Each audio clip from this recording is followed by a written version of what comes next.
Alright, what's up guys? Tony here with another video. Today it's gonna be on Tiger. Kind of running out of content.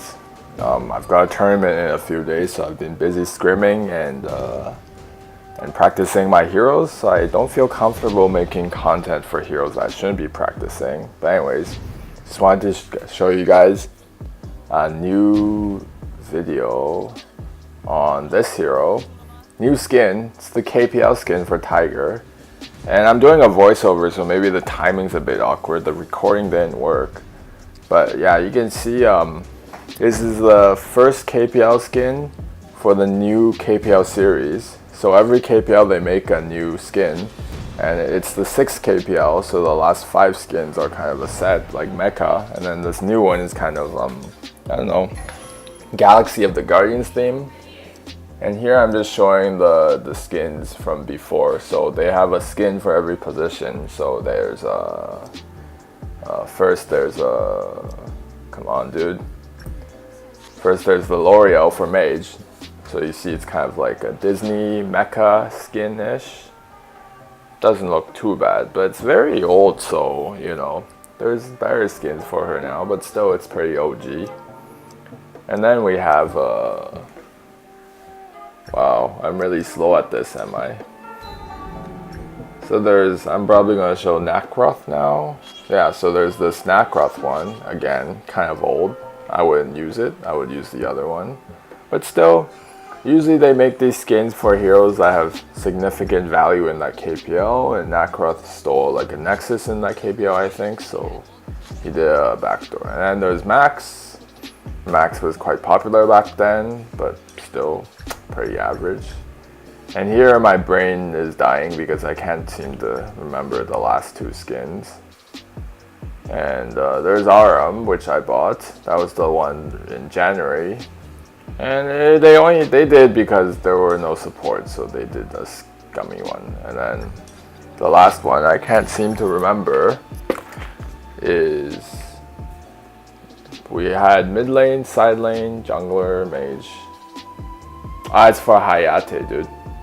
I didn't show it, but yeah, Hayate got one, but it's also pretty scummy. But anyways, that's the 5. And I wanted to talk about this because the KPL finals were yesterday and the roofs collapsed, which is quite a shame. I'm gonna reschedule it to June 15th. But this skin that I'm playing right now, it costed 450 vouchers. So it's around 8 euros, 9 US dollars. Well, way less than that. 6 euros, 7 US dollars. And it'll probably sell like, I don't know, like 300 million US dollars or more, give or take. Like everyone will buy it. It's really well done, to be honest.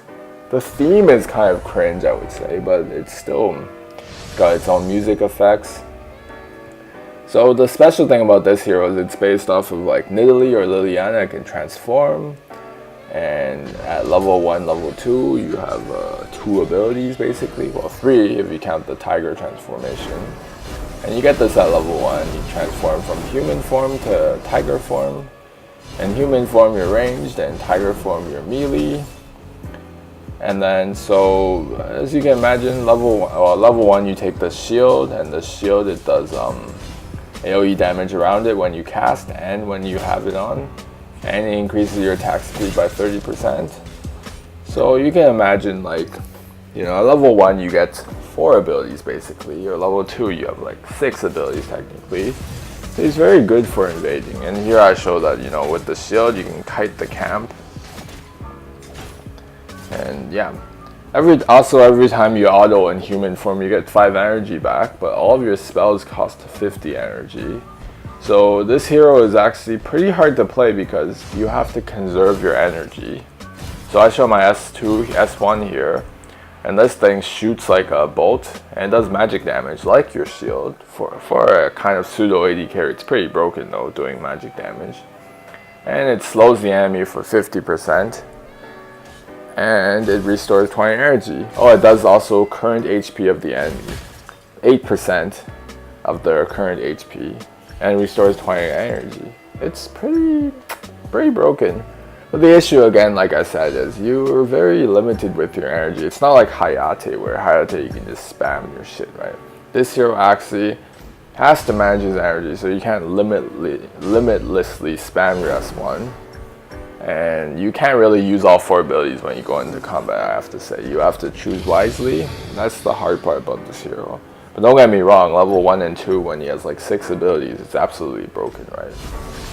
So here I'm going off topic. So in melee form, you get bonus move speed, and you get bonus MR and and armor.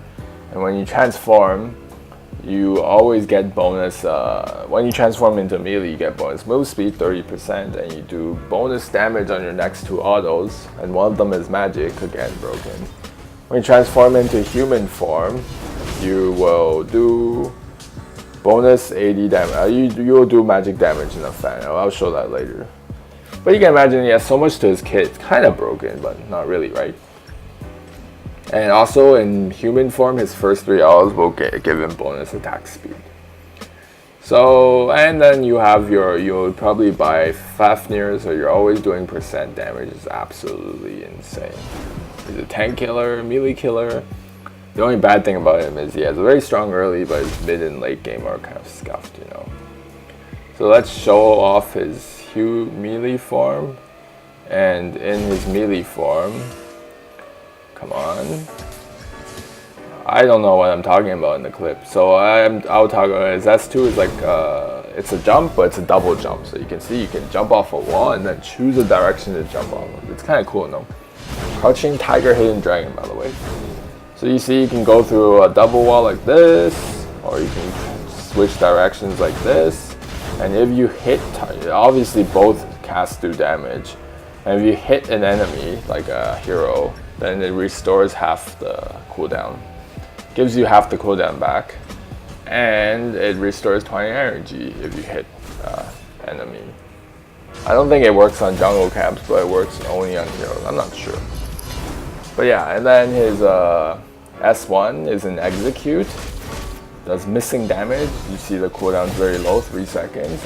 But the issue with this is that, like I said before, you really run out of energy very quickly. So the only reason to use your execute is when you really want to kill someone. And it restores 20 energy if you kill someone, so it's really like the kill shot, you know. So you shouldn't mess this up. You should only use it so it does bonus 1% damage for each 1% HP that the enemy is missing. So at 20%, it does 80% bonus damage. Yay. So yeah, the whole point of this guy is that his early game's insane and he can really make these stupid ass invades.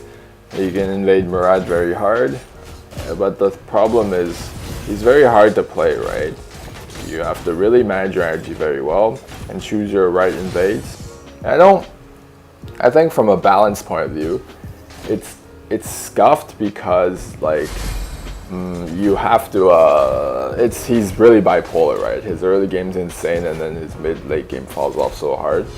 So it's very annoying for some enemies, like for the players on the enemy team. I personally almost always ban him because it's very annoying to play against in Summit.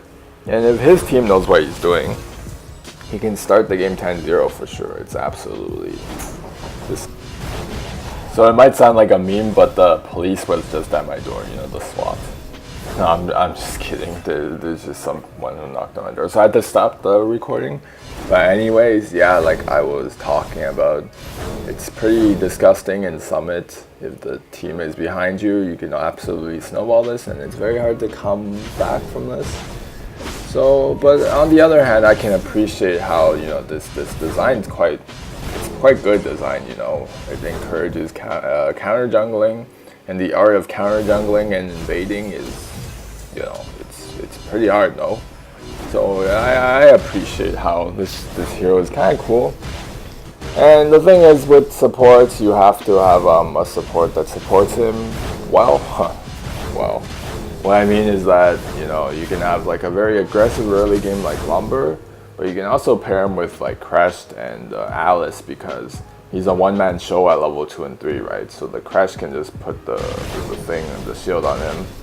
Alice can kind of give him some CDR reduction, and he just does everything himself because he has 6 abilities. So he's kind of versatile in that sense, but don't get me wrong, I'm making him sound very easy, but he's very difficult. Like, the reason why I'm doing this and not actually being in an actual game is I've played 5 games of him on normal and I wasn't satisfied with any of them. His energy management, knowing when to invade, knowing when to go into team fights is absolutely difficult. Like, everyone who mains this hero has probably 1,000 games, and when you watch them play, it's a delight. You know, they play so clean, and I don't know what more to say. It's a hero that most people are never gonna learn or play. You know, you just know what he does, and you try to predict his invades and try to box him for that, and it works sometimes. I've seen Tigers absolutely fail before, so it's a high risk, high reward. I don't know if it's for everyone. Anyways, I hope you guys enjoyed this video. Let me know if you want to see anything, like any new gameplay, any new heroes. I'll be competing in the Malaysian Kog tournament. You know, it's June 8th, the qualifiers. So I've been practicing a lot lately. I haven't had the chance to make a lot of good YouTube videos, so I'm sorry for that. But just let me know if you want to see something or you want to talk about something.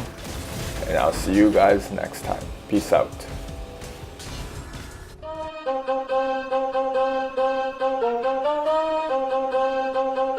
You got me, Nina? Yeah, here we go. All right. Yeah? Yes, yeah? Yeah, okay.